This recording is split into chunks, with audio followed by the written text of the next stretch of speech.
from the station that's working for you. You're watching Fox 4 News at 6.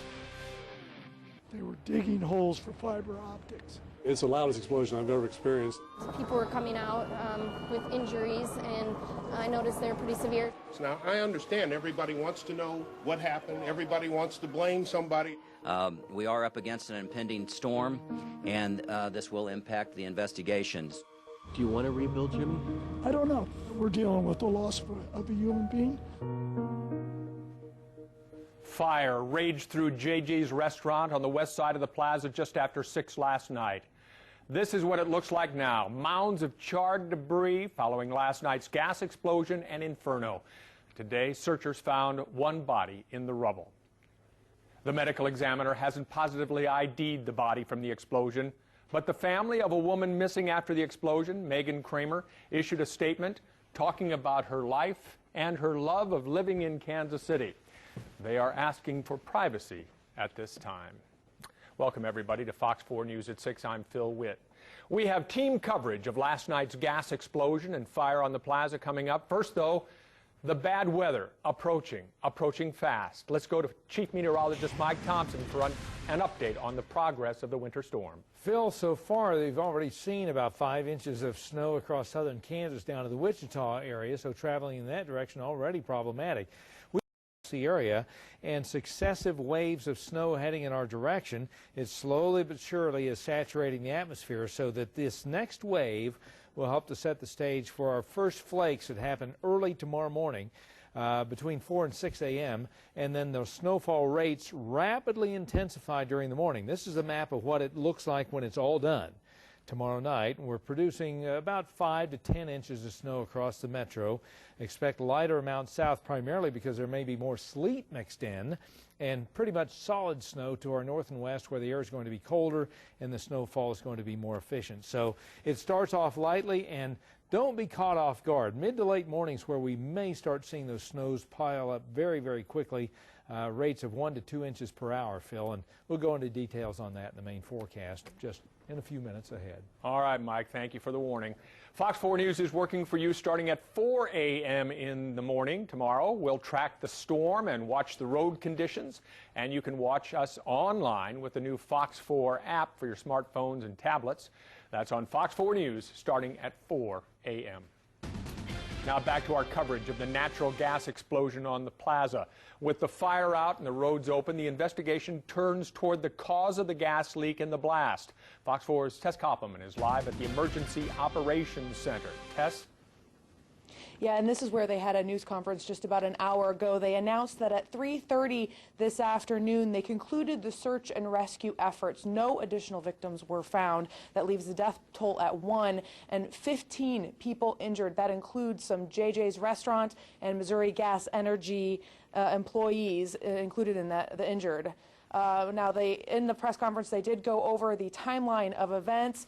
Gas line was ruptured at 4:55 p.m. and just about that time, 911 call came into the fire department about the gas leak.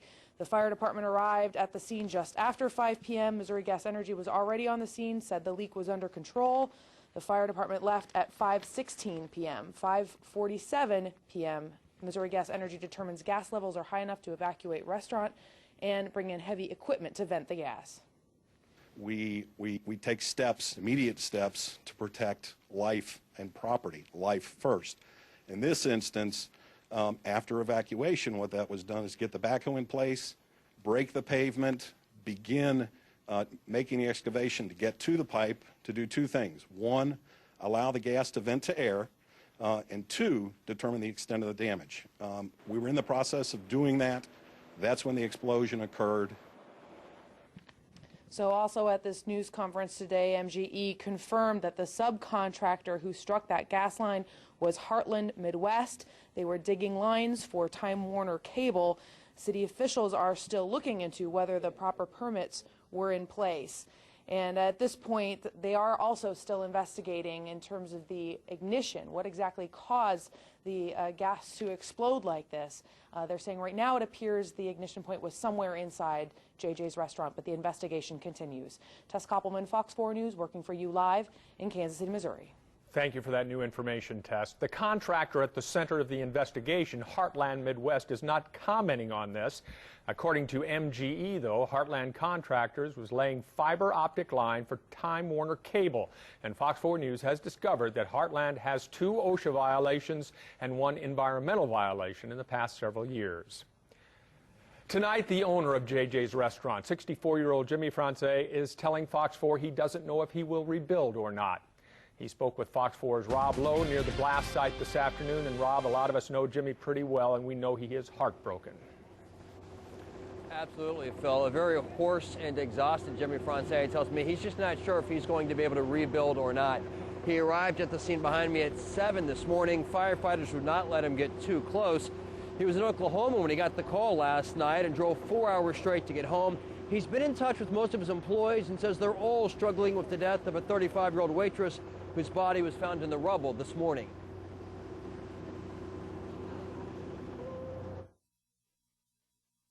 Family, this restaurant, everybody that worked here was part of this family, and this is a devastating situation. Jimmy did know that workers installing fiber optic lines were the ones responsible for accidentally cutting the gas line, but he did not know that it was going to Olathe contractor working for Time Warner Cable. He tells me he's flying in his own expert from Denver to investigate exactly what went wrong.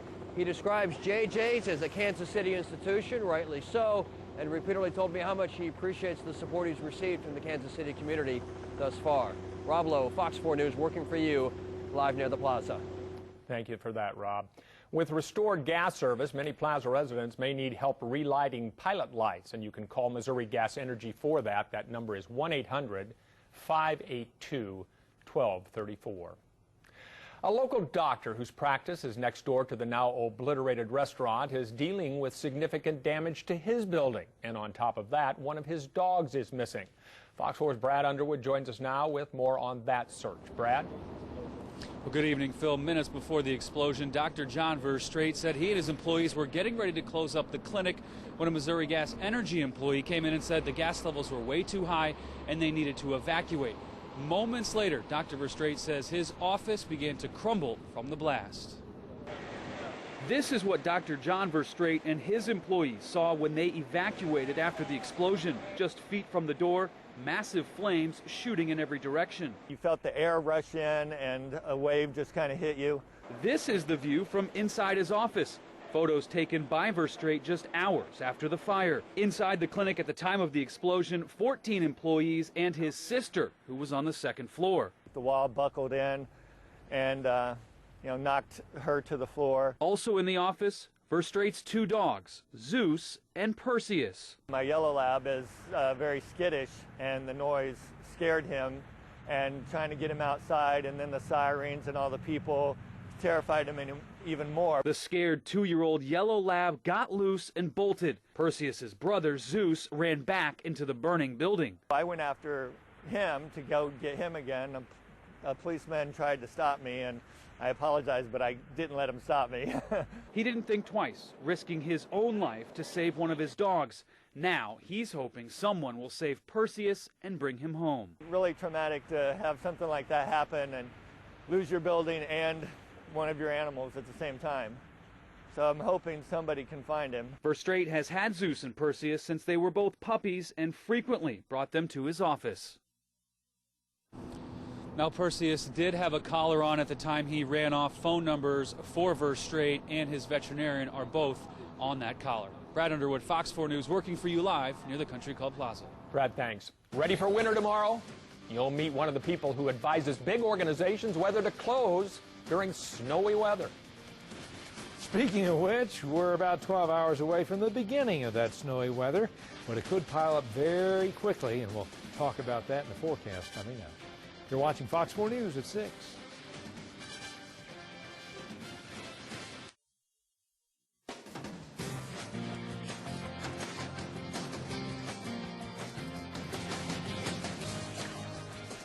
In Leawood, utility workers responded to a cut natural gas line and repaired it this afternoon. This happened near 136th and Row. According to authorities, workers using a coring machine severed the gas line. Firefighters evacuated several buildings. Riding on two rims, a driver took a stolen SUV to its limits earlier today. Kansas City police chased the SUV east of downtown into Independence and then back into Kansas City.